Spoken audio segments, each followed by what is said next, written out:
welcome to a Most Excellent 80s Movie podcast on the Most Excellent Podcast Network. It's the podcast where a filmmaker and a comedian discuss the movies from a decade that made us weird. And gosh darn it, we are going to have fun, or I am going to turn this podcast around, Nathan.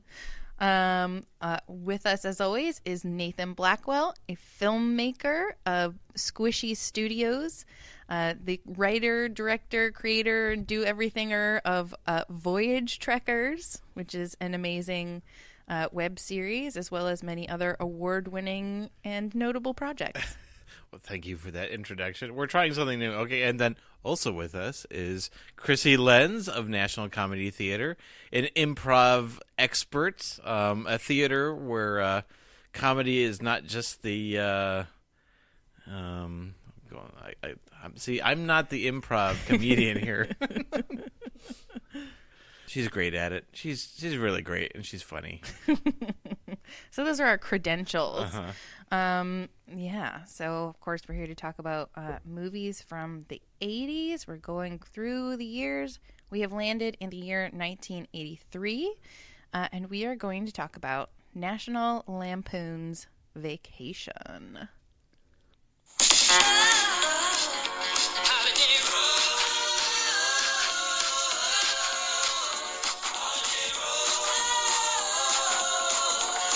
This summer, when you think vacation, think National Lampoon's Vacation. See the real America. Hey, underpants. Hey, yellow. It's friendly. I'm okay. Don't you want to look at the Grand Canyon? It's educational. Great. And most of all, it's fun. The dog went on the picnic basket. Like Chevy Chase, Beverly D'Angelo, Imogene Coca, Randy Quaid, John Candy, and Christy Brinkley. Well, are you going to go for it? This is crazy. Take you for a ride. This summer, when you think vacation, think National Lampoon's Vacation. Better check under the hood. National Lampoon's Vacation is the story of the Griswold family and their patriarch, the lovable buffoon Clark Griswold, who's determined to take his family on a dream vacation no matter who gets killed, maimed, or dragged behind a station wagon in the process. The family takes a road trip from Illinois to Southern California to visit Wally World. Disaster and misfortune seem to find them every step of the way. This movie has it all, including a visit to Cousin Eddie, Beverly D'Angelo's boobs, hostage theme park situations, John Candy on a roller coaster, Christy Brinkley in a Corvette, baby Jenna Maroney, and Anthony Michael Hall actively going through puberty. On screen. Yeah. So what's your life experience as it pertains to this movie? So this is one of those movies. So this is 83. So so I was about 7 at the time. This is one of those ones that was not too frequently on cable TV.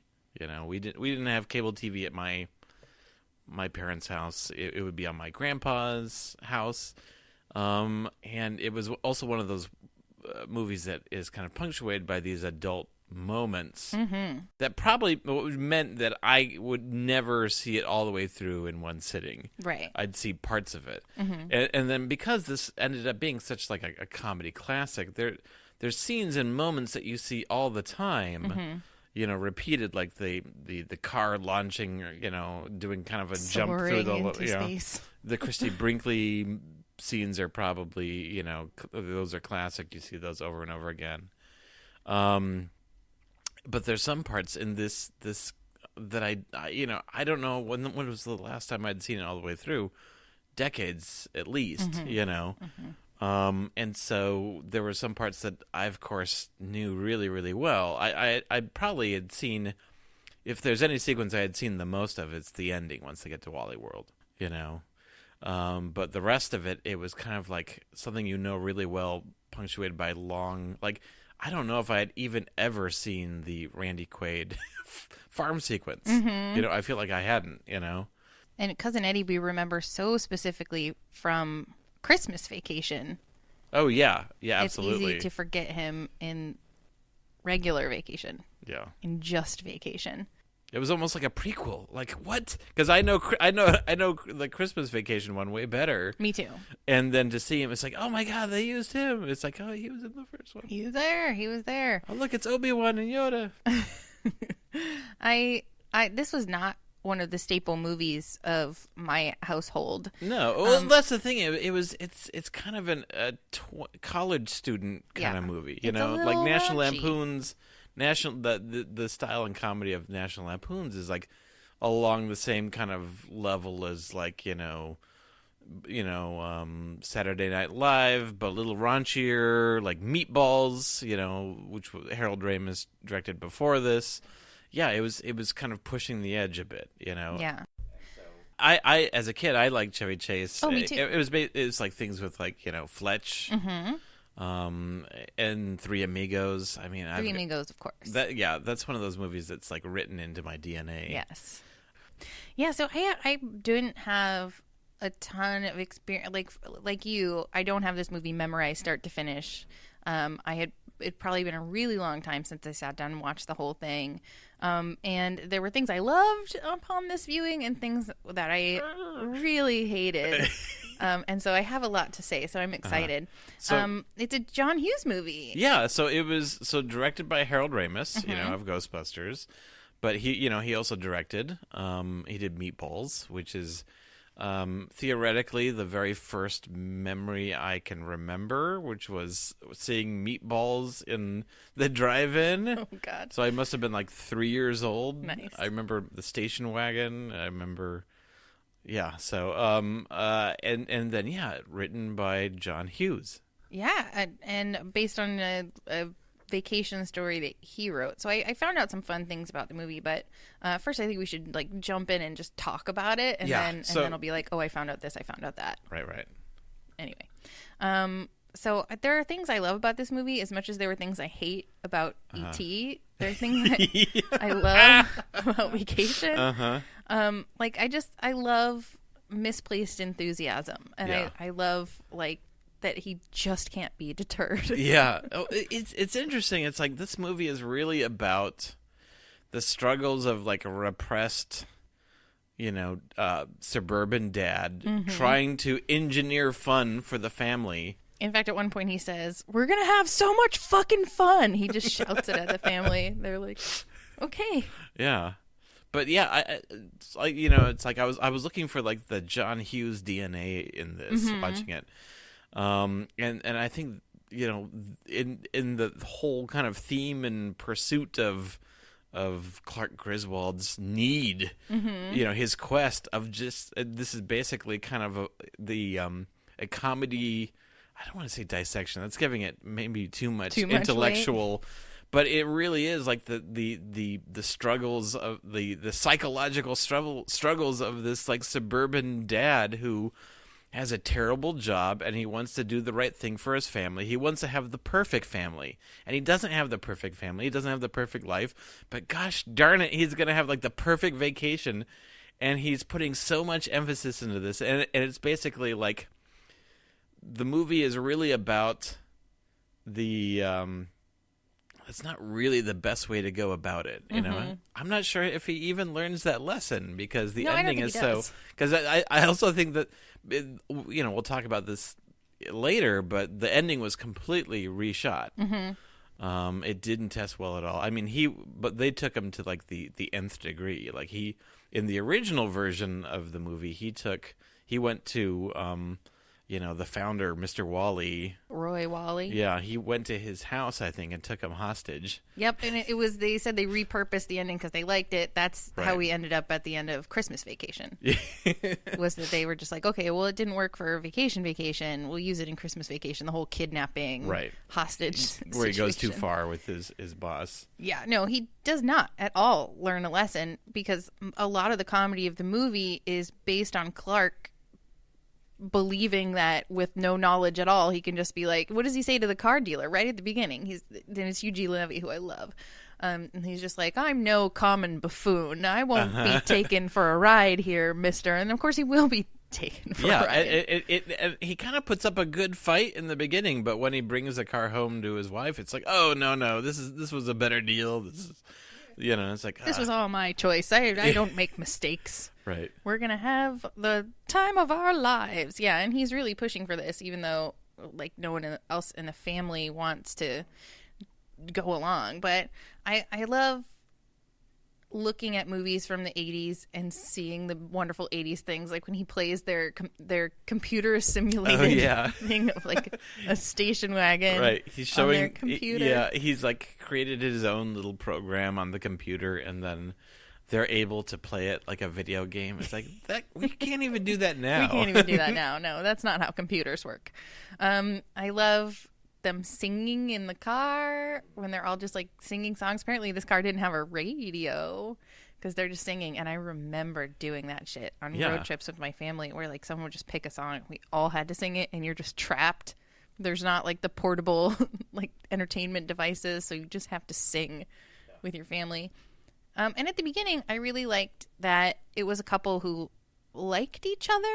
Like, I sometimes react to movies where the couple like seems to hate each other. And it starts with like a premise that they're working out on an issue, and during the quest that they solve that issue, it's quite the opposite. Yeah, they liked each other, but then at the end I was like, I don't know if I really like that, because Beverly D'Angelo, the mom character, doesn't have a say in anything that happens. She's like, Clark, can't we go to Hawaii? And he's like, no, we're doing this. Yeah, it kind of feels like halfway. It's like, I think that there's a lot of scenes and a lot of moments in this movie to where it was like the director and some of the creative team going, this would be a great gag, and then it kind of unfortunately trounces like any kind of character arc or anything that like the other characters would want, to where you get the end where you've had a good time, but you've kind of at like, what cost? Right, at what cost? Damn it! Because everybody else who exists so that Clark can do what he needs to do. Like, they're just tools to move his story forward. Yeah. And I love a lovable buffoon. I do like to see him like stumble, and I liked, speaking of the comedy in the movie.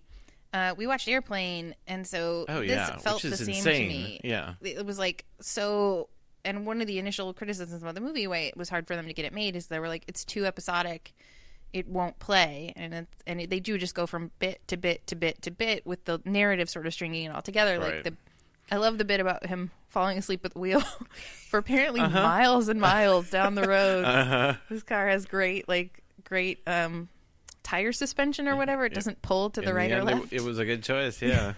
And he wakes up and he's just like, well, we're at the motel, let's go. And all the little bits that they just never come back to again. And I liked the pace. I liked the bits. I liked the now we're here, so here's what's happening. Now we're going here, and here's what's happening. Yeah. Compared to like, not to compare it to other things, but like Meatballs was so episodic. There was no through line except we've got to win this competition with this other camp. This compare Vacation to Meatballs, this was 10 times more structured. Yeah. And I like the idea that so many 80s movies, so much of the plot hinges on the fact that they don't have GPS or phones. Like, they can't. They're just on the road. They don't know where to go. And you're asking people where to go. I remember that. It's like, it was so hard. Like, where do you? You just got to find a convenience store or just someone. It's like, how do I get back onto the? What happens now? Where am I? I don't even know. And if you're driving across country, like, you're gonna have those big maps that just fold out and take everything. And we take that for granted too often, that we can just be like, phone, tell me where to go, tell me how to get where I'm going. And I love that in the 80s they just didn't have that, and so like that's how the movies were premised, is like, well, they're lost, they're on this trip, they have to stop here. I did like that he balked at $37 for 3 hotel rooms. It's like $37. We're only getting 3 hotel rooms. I'm like, oh, it's adorable. Inflation has destroyed our lives. Oh, I'm so sad now. Yep, it's sad. And okay, so before we get into the things that are problematic, just more things that we love. Like, Okay. I liked a lot of this movie has a lot of jokes. So there's the big obvious ones, the sort of like smack you in the face. It's a joke. It's a joke. Yeah. But there are a lot of little things that don't even get a moment's pause that are just really hilarious things that happen in the background of the scenes, like Beverly D'Angelo ducking Cousin Eddie's kisses, just like getting as low as she can to get away from them. When Clark and Rusty are sitting having their like moment with the beer, like his eyeglass lens just falls out. He just keeps talking. And my favorite one is right at the beginning where they're doing the dishes together and the dishwasher's sitting open. She's scraping food into the garbage and handing him the plates, and he's wiping them with a dish towel and putting them back in the cupboard. I didn't notice that. The dishwasher's open and he's putting them in the cabinet, and I was just watching it going, what's happening? And then I read in one of the little like, did you know, that Chevy Chase was like, yeah, nobody noticed that I did that, but that's a hilarious thing that's just happening. I love that bit. I some of the moments I love where it's like, oh yeah, it's like, you know, it's like the just the tackiness of these road, you know, these like these places when they were like at Dodge City, the Western place, and just how tacky those places are, and like, you know, the poor employees that have to put on an act, and the level of respect they're just grasping onto, and just like the juxtaposition of, hey, we're here to have fun, you know, and yeah, it's just all those that was a lot of fun. I like that. It was.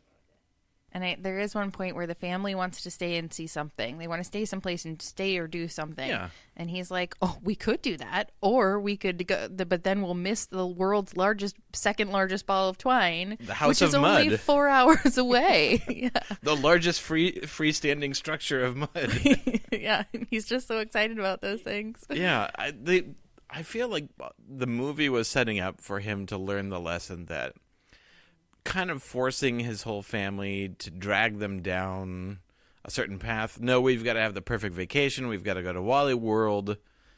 It's kind of like, if, you know, you go to the zoo and then there's that kid who's having a great old time just in the splash pad, and then you got the dad. No, we've got to see the tiger. We've got to see the elephant. They're just dragging the kid, kicking and screaming there.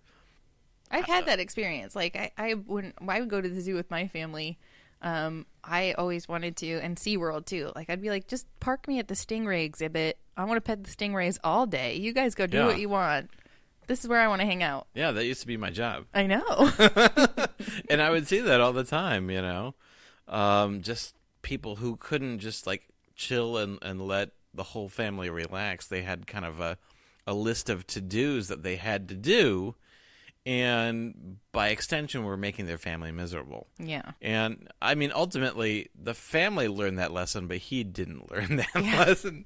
There's also a hilarious moment where baby Jenna Maroney, whose name is Jane Krakowski, I don't remember. She's from 30 Rock. Yeah. And so small, yeah. She's so tiny. And she has this shoebox full of weed. That's too much weed for one person to have. Like, that's cartel weed. And then the daughter Audrey has it in her purse, like the rest of the movie. Oh, there's a lot of funny stuff. Yeah. And then like the other things I loved. John Candy in this movie is so great. He just makes movies better. We were watching Home Alone too. It's like, oh yeah, all the parts that he's in, he's so much better. I love his character and how much fun he has with them on the rides and well yeah. So reshooting the ending, they basically brought him in as kind of like a silver bullet to kind of fix the ending, and it worked. Yeah, it did. It worked for me. And I guess it was a $15 million budget, and $1 whole million went to get John Candy in that last sequence. Wow. Which I found that out and I was like, what? Worth it. Worth it. Yeah. Pay that John Candy money. Get him on the set. Okay, so was there other things that you loved? Yeah, or well, moments that you just enjoyed? there's just a lot of the gags that I liked was just Clark dragging them into terrible situations, and then and I also really liked the moments to where, it was just him and Beverly D'Angelo, and it was like, yeah, they're adults, but they still want to fool around. They still want to have it's like you get to a point where you still feel like a kid or a teenager or whatever, and it's like, okay, the kids are asleep. We don't have to be parents right now. We can be actual humans right now, and those kind of moments were fun where you have the jokes, but you've got the actual like humanity in there too. And then the kids burst in. And then mom is just buried in the covers. Like, don't talk to your mom. I'm in here, kids. That was a great part. I like that a lot. But it sort of feeds into something that totally bugged me about the movie watching it this time was the whole Christy Brinkley thing. Like, that really bugged me. Mm-hmm. And I hated the moment most where... He kind of got away scot-free with it. He completely did. Because at the end... So he has been seeing this woman the whole time they're on the road. This beautiful Christy Brinkley in a fantasy. Basically, he's got his junked up his led his family that's weighing him down, and there's that part of him that just wants that fantasy. And he says to her when they finally meet and talk at the pool, he's like, "Oh, those people who are with me, no, they're just a cover story. Yeah, I don't care about them at all." And I hated that. Yeah, and she kind of forgives him. I mean, she pouts for a minute. She not only forgives him, she blames herself. She says, it's because I'm not fun. I can be fun. And then she goes skinny dipping in the pool. And I was like so angered by that moment. Just to be like, no, he's being a dick. You be mad at him. He's the orchestrator of like all of your pain. Like he's being a dick. He deserves to be punished. And I didn't like that. Yeah, I concur. Yeah. But she's like, I can be fun too. Like, that's not the problem, lady. The problem is not that you are not fun. You're fine. In fact, she's a real champ. She is a sport. She's the wife we should all dream of. And then this movie also had one of those moments that I've decided I'm going to call the what it is moment. Because it happens in so many 80s movies where the white protagonists encounter black people of any kind. And then they're always like, what it is. Hello, I can speak jive. Like, what up, Holmes? Yeah. And that's the joke. Yeah, I think we can agree that's cool. The most embarrassing scene, other than if you're a redneck. I forgot to say too, like about the Christy Brinkley thing. Like I read in the like IMDb, did you know facts that the girl in the Corvette was supposed to be a teenage girl that would be sort of flirting with Rusty as they went along, and Harold Ramis and Harold Ramis and Chevy Chase rewrote it so that it would be Christy Brinkley and that she would be right, because he's the lead. He's got to be in top of everything. Yeah, I wouldn't be surprised if Chevy kind of shoehorned that in there. There's a moment, or not. So in the remake, which I do want to talk about, they redo that. They give Randy that sort of girl that he keeps seeing, and it's like it's the Christy Brinkley thing, but it is Randy's Russ. Why do you keep saying Randy? Randy Quaid. Yeah, you're right. Rusty. But yeah, like that is the thing that happens in 80s movies, and I think I read something too that like Harold Ramis did not like that sequence and thought it was the most inappropriate. Right, yeah. So the you could see the if you watch Vacation, you're like, oh, 80s people, they didn't understand. They didn't know. So from what I read, they totally understood how politically incorrect that scene was when they shot it, and everyone was uncomfortable with it. Everyone was upset with that scene. Yeah. But I think movie. It was probably the director and writer who basically, no, I think this could work. This is funny. Let's do this kind of, and then people kind of trusted them to do it. But I think That part does not hold up well. That part does not hold but up I will well. say, like, some of the lines are pretty funny where he's like, no, we got to show the kids all of America. They need to see the urban plight. Kids, do you notice anyone's plight? Like, that's a funny line. We can't close our eyes to plight of the city. Yes. So I thought that was funny. But Yeah. and they see the word retard, and which is like one of my favorite movies is Bill and Ted's Excellent Adventure, and they say a word in there that I just every time it happens I'm like, oh, I want to do that thing my parents did, which is beep it out for them so that they never hear that word. But so what would be if we did I like the idea of them turning off and getting in the wrong part of town, but if you could twist it and turn it into a totally different situation where you're still kind of like uncomfortable white suburban family inner city neighborhood, and then twist it in a way that was not so I feel like more modern movies have done that, have twisted it so that like the people are actually helpful and are, you know, right. just normal people. Yeah, if they just remove the racial aspects to it, you know. I think so. Yeah. Yeah, but I mean, because it's total open season on rednecks in this movie. Oh, sure. Yeah, I mean, you know, they get it the worst in this entire movie. You know, it's like the whole cousin. yeah, I'm the best at I'm the best at French kissing. My dad tells me so. Yeah. Oh God. And the girl who doesn't talk, like she was born without a tongue, Clark. Yeah. That whole family is just, I think I erased them from my mind because they're so gross. They're so creepy. And the son with the nudie magazines. Ugh, I don't like that. So have you seen it's not a remake. Right. It's sort of well, a that's the thing. reboot. I haven't seen it. I just watched the trailer, and I was actually I liked that it was technically the fourth Vacation movie, you know, because he's playing the dad in Vacation, which came out 2 years ago. Yeah. So it's the son. Yeah. So Russ.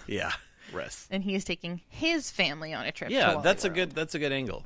I think it is, and like I think it got a bad rap because we actually rented it one night, just, you know, and didn't even rent it. I think it was like at the point where it became free on Amazon or something. It was on Prime, and we watched it, and I loved it. Like, I thought it was hilarious, and I haven't seen it. I thought it was great. So I want to encourage people to give it a second chance because it really is. It's like the son taking that journey, and who is he as a father, and you know, what does his family go through as he takes them through all this same steps that Clark sort of forced them to go on. And, you know, Chevy Chase and Beverly D'Angelo do have a cameo. They have a little bed and breakfast, and you see the car parked out in front of it and stuff. And there was it made me laugh, though. Like, there was a part that made me laugh so hard we had to pause the movie because I couldn't stop laughing. And it was, so they're driving around in this car. So their version of the bad car is a rental they have to get, which is like Ukrainian or something. So none of the buttons make any sense. And throughout the movie, they keep pushing buttons that make like ridiculous thing happen. Like James Bond stuff, like the bottom falls off the car, or like oil shoots out the back, or crazy things. And like, of course, the radio only plays like foreign, really scary sounding, not that foreign stuff is scary, but Jeez, it only plays scary stuff. And so at one point, Ed Helms pushes a button, and the driver's seat slowly rotates 360 degrees. And it's just, it happens so slow that I think that's what really got me, because as he's like 45 degrees away from the steering wheel, he's like, okay, all right, this could be fine. We can handle this. And it just slowly comes back to the front. And it's like, why is that button there? You got to see it if you only just watch that scene. It really struck me funny. But I feel like, yeah, if you were going to like remake this movie or update it, make it modern, that's what they did. They did it. They found Ed Helms and got him some new awkward kids and stuck it in there. But I think people were so resistant to it that they like didn't give it a chance. Yeah. I don't really know that it's great, but it is funny. Right. How have you seen the second movie, European Vacation? I don't think I have. Is that the one that has Eliza Dushku, or am I thinking of Vegas Vacation? Oh, geez, I didn't know there was a Vegas Vacation. Because the bit is they change the kids each time. Oh, and in one of them, it's Eliza Dushku from Buffy the Vampire Slayer and the Dollhouse. But that might have been Vegas. I don't think I've seen either all of European Vacation or Vegas Vacation. Mm-hmm. I don't I think think I have. Anthony Michael Hall's in the second one, in European. Is he? I think he is, yeah. The internets are screaming at us right now. Because in Christmas Vacation, it's the guy from Big Bang Theory. Am I making that up? I have to look it up now. I'm pretty sure it's the guy from Big Bang Theory. And also he's in Roseanne. Am I being insane? Does that sound at all right to you? At least we're getting it on a podcast. Yeah, totally different kids for Did you get it? European. Is it... Dana Hill and Jason Lively. Yeah, I think that's kind of the bit, is that the kids are so inconsequential that they change from movie to movie. Yeah, Rusty is Johnny Galecki. Rusty. Yeah, so he's Big Bang Theory, right? And Juliette Lewis. And Juliette Lewis, yeah. Right. Okay, and then eventually it's Eliza Dushku, so. And we're back. And we're back. We checked the internet. We've learned all the facts we need to know. Different kids every time. And I love the comedy bit at the end, that scene at the end where they're all writing things with the cops, like the bit of them like waving to Roy Wally with the handcuffs going clank, clank, clank. Mm-hmm. That's funny. Yeah. And also like riding the rides by themselves in the park with, who cares? Like they're with the cops and stuff, but like just getting your family to have the whole place to yourself. Mm-hmm. Oh, that's a dream come true. All right. What did we miss that you wanted to talk about?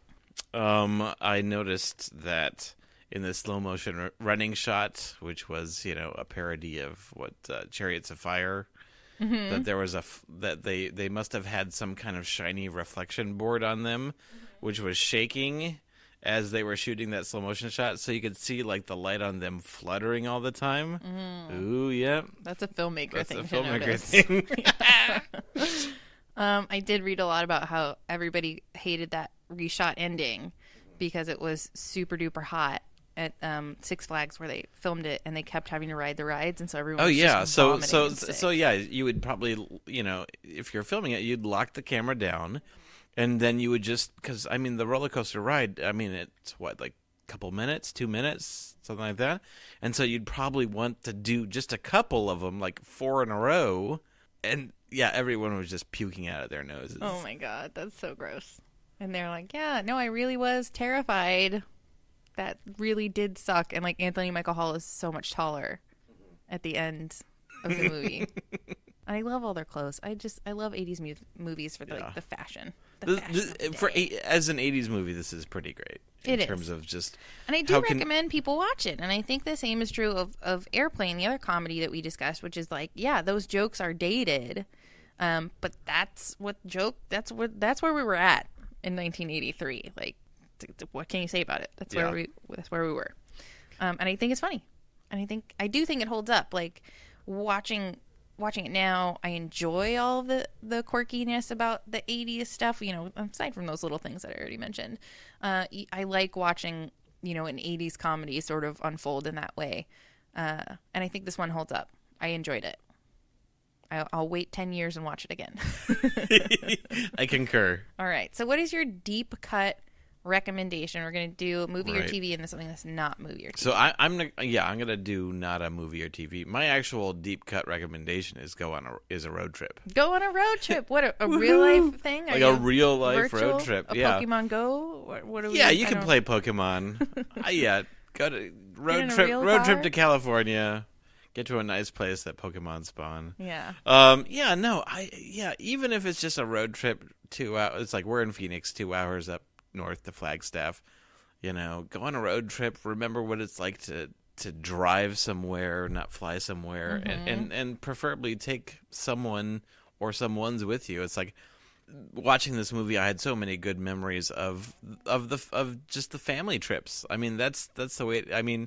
That was really what.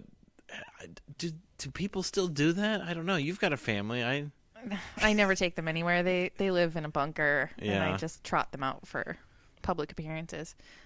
We do road trips pretty regularly, but to Southern California. We've never driven across country like these people. Yeah. My family did that when we were kids. We drove all over this country.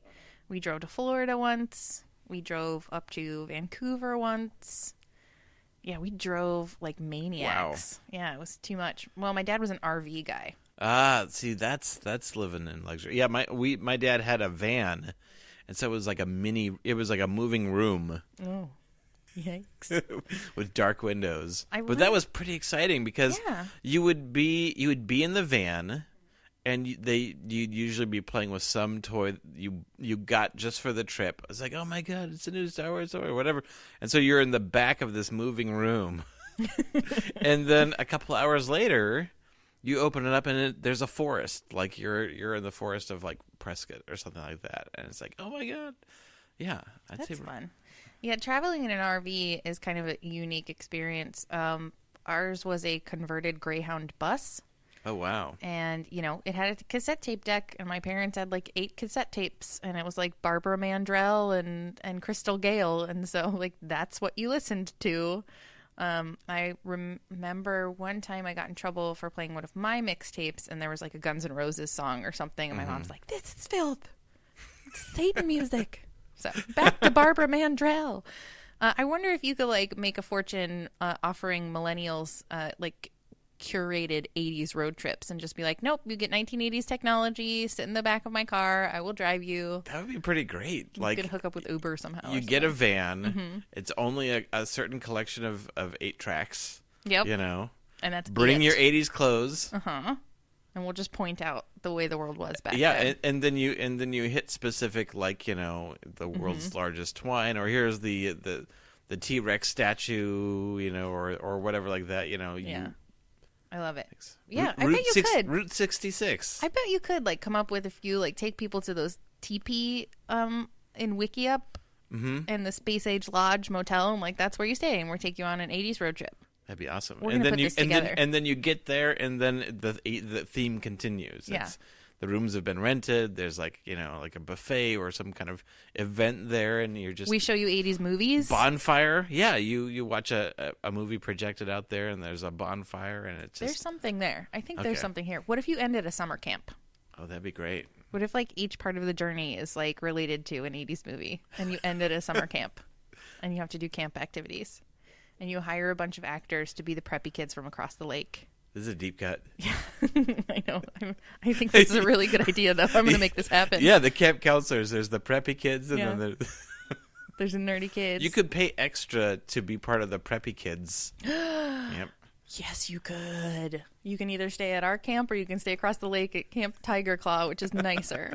There's an upcharge, though. Camp Cobra Kai. What? Oh, my God, yes. We teach you karate. We play Top Gun volleyball.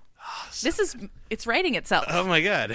I'm gonna make this happen. I'm gonna be so depressed when this doesn't happen It's in a few minutes. happen. It's not gonna happen in a few minutes, but I'm gonna make it happen someday. By the time we get to the end of like season 4 of this. After we make all this podcast money. Oh my god, when we have piles of it that we don't know what to do with, we're gonna make this happen. So my deep cut recommendation, I had so many. I want to recommend Funny Farm, the movie with Chevy Chase. Where he's plays a guy who wants to be an author, so he moves him and his wife out to the country, and hilarity ensues. Find it; it's awesome. Okay, what else do we need to do here? Is So that it? how many times did Holiday Road play? Holiday Road. I think 4. I think 4 was the count. I think more than 4. It's all over that movie. Maybe 4 is when I stopped counting. And you just stopped hearing it because it became part of your Right. brain space. You know, I like how there's a strange smell and you just get used to it. Like Holiday Road was that, where you just become numb and it just becomes normal. Can you imagine what the people who had to edit that sound must have felt like? Were they like enough already? You just finished editing sound. So you just get like ear sick of things. Yeah.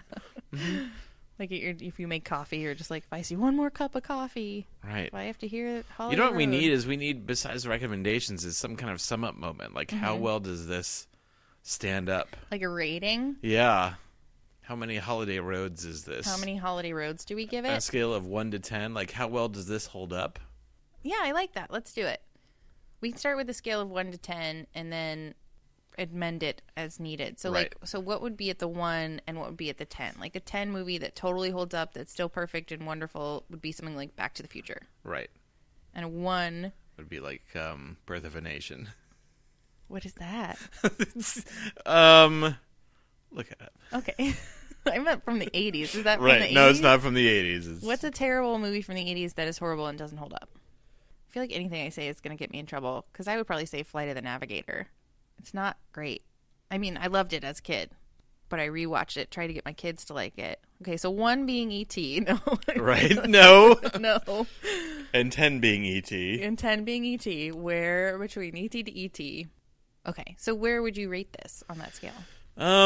7 comes to mind, I think. A solid 7. Not like a ringing explosion. Yeah. I'd put E.T. at 10. Oh my god. Yeah.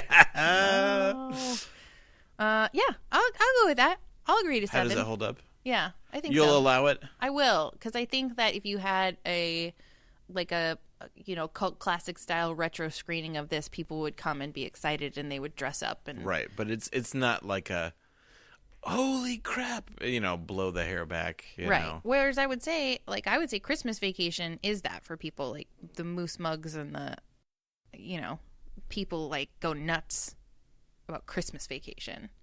I think 7's good. Yeah. Well assessed. So not to deep, since we just invented this right now, where would you put Airplane, which we covered first?